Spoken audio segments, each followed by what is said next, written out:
The doctor informs police officer Hollis Lucetti, who was planning to be a donor for a woman who wanted to become pregnant, the unfortunate news: he is infertile and it is a congenital condition.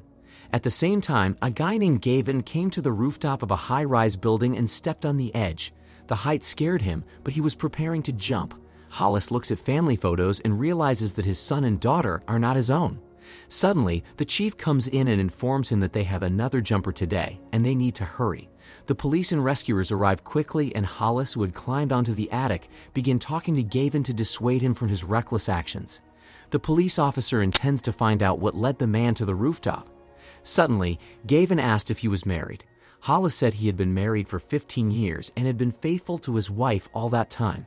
In response to the counter question, Gavin said he was not married, but he had a girlfriend. Suddenly, the familiar girl from work started begging Gavin to stop, and he realized that jumping was harder than it seemed. But he would still have to do it. Hollis guessed that Gavin had not come to the roof of his own free will. It turned out that he had to wait until noon to jump off, or another person would pay for his cowardice. Gavin remembers how he crossed paths with his neighbors who recently moved into this house. He went to work on the bus, just like his neighbor named Shanna Harris. They exchanged smiles and got off at the stop. Gavin works as an assistant manager at a hotel. His colleague Harper, who is studying history at university, is flirting with him. It turns out that Shanna Harris, looking for a job, is in the same faculty as Harper. After an interview, Gavin hired her for an internship. Later on Saturday, he chats with his neighbor Chris, telling him about this strange coincidence. Suddenly, Shauna with her husband Joe visit them and invite to dinner on Wednesday. Gavin briefs Shauna on the nuances of the job. On Wednesday, Gavin and Chris came over as promised. When Joe told his wife to pour wine, Gavin offered to help her. They strike up a conversation. Joe told them that they don't drink, but guests can feel free.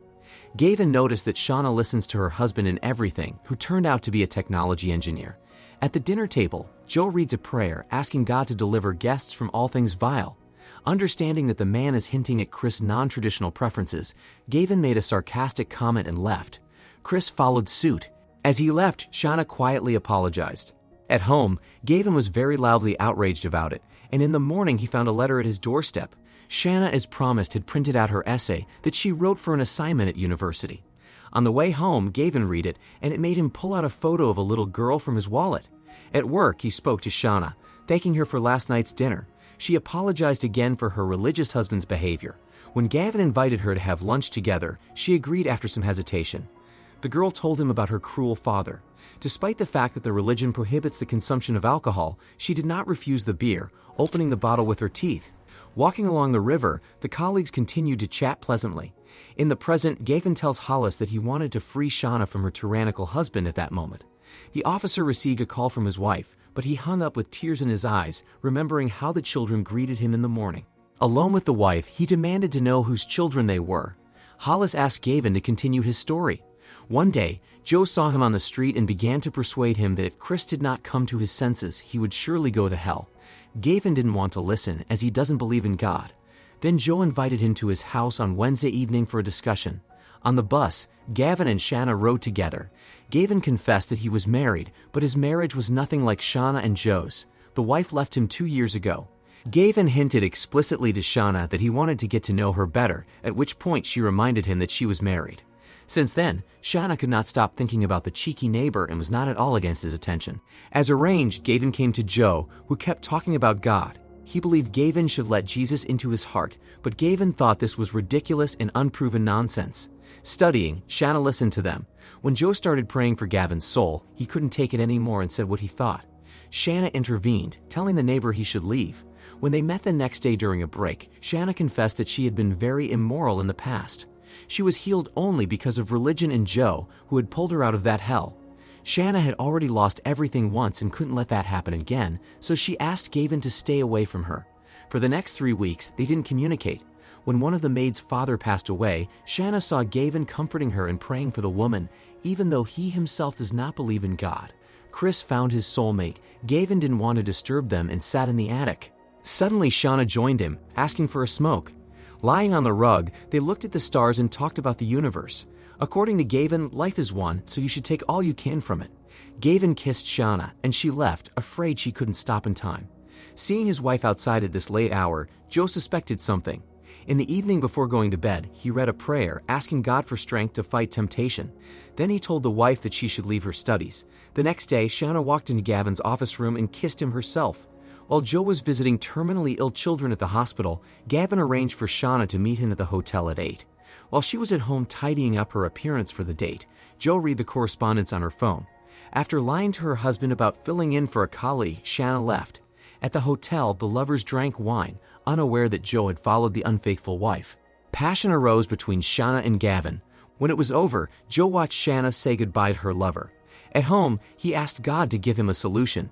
In the afternoon during the break, Shanna shares her fears with Gavin. She thinks the husband knows everything.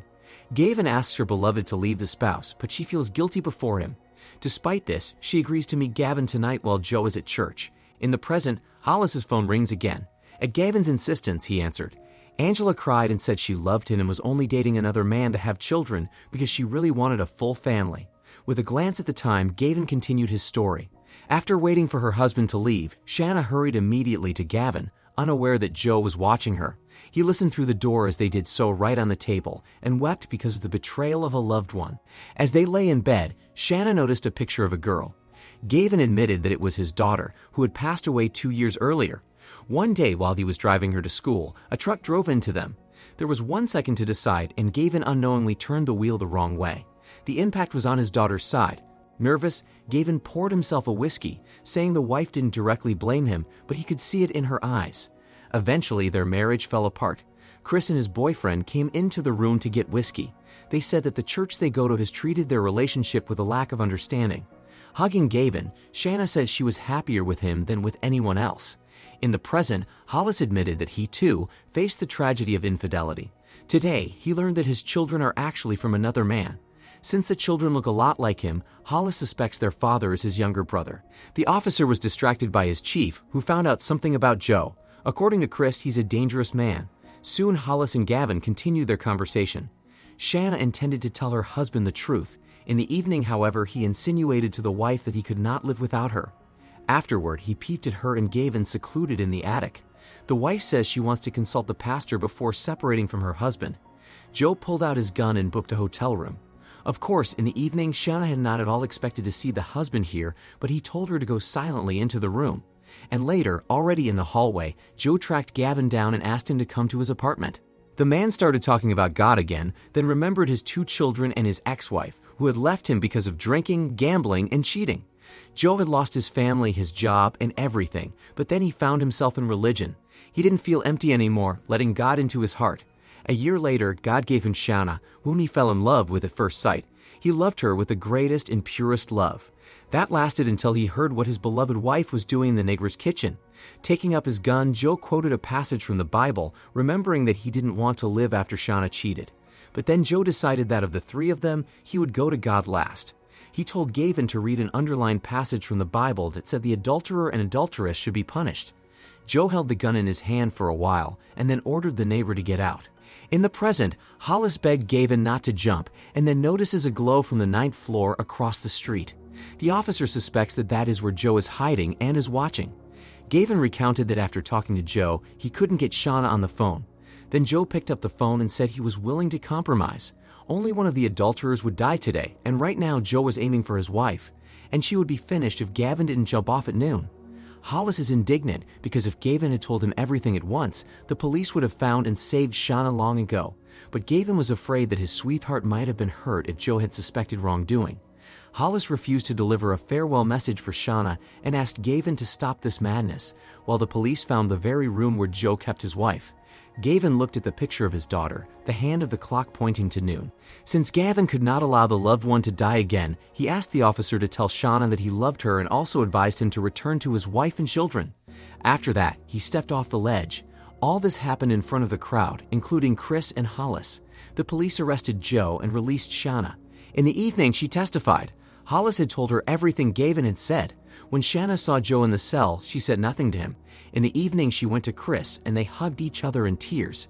Meanwhile, Hollis sat in the car outside his house, watching the wife and children through the window. Determined, he nevertheless went to them. When the wife offered to pray before dinner, Hollis said they would not say the prayer.